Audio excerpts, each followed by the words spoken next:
Now, instead of God saying, all right, humans, you're also doomed in hell, and I can't help you anymore. God does the most amazing, loving thing. He says, these creatures that I've created, they're so important to me. I love them very much, and I don't want them to meet the same fate that Lucifer is going to meet. But I see that they're about to make that same mistake, because now the gate was still open. Adam and Eve could have gone right straight to the tree of life and ate from that, saying, oh wow, we tasted that and that's how we feel. Let's correct our own problem. Let's go eat from the tree of life and correct our problem. And by eating from that tree, it could have cost them everything. It could have been a permanent doom to hell. So God blocks the eastern gate, and he says, I'm going to bring that tree later on. For now, you don't have a tree. You deal with the curses. But I'm going to come down myself, because I can't find a single human being who can live in a way that qualifies to restore humanity to what I wanted them to be. There's no single human being. So I'm going to have to come through humanity, because I can't come as God. If I come as God, it will not be the same. You have to test. The experiment has to happen in the same level with the same creature.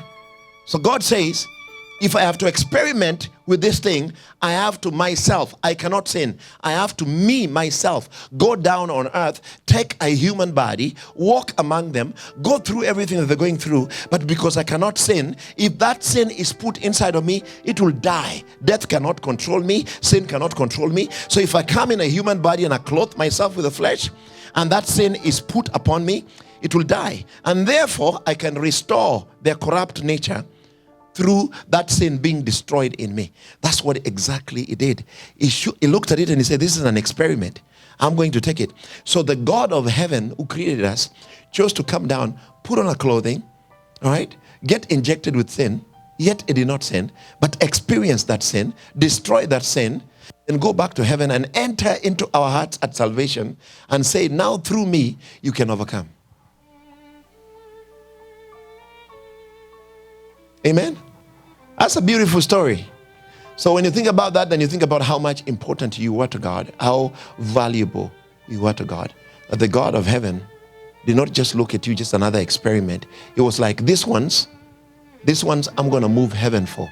These ones are so important to me that I'm going to live eternity, come down on this earth, clothe myself with the same nature, overcome their issues, and prove that it can be done. Then I'm going to enter into them and empower them to live victorious lives.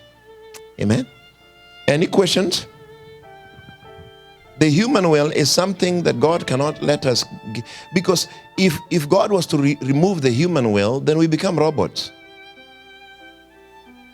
So basically what you're saying is that God could have made us robots. Even angels and demons were created with the ability to choose. So God is saying, I still want you to choose me. You're going to be tried, you're going to be tested, but I still want you to choose me. So that is something he has always given humans. He gave it to angels. Before the fall, he told them, you can choose. Even Satan had his own choice. He could choose God or he could choose himself. He chose himself. So this is a problem that we see even today, that God will give us a choice and we will choose, mostly we choose ourselves, or we choose what we want instead of choosing him. God wanted that system here, because the only way we can show him that we love him is by willingly choosing to love him. There is faith in choosing to obey God. There is no faith when you don't have to choose.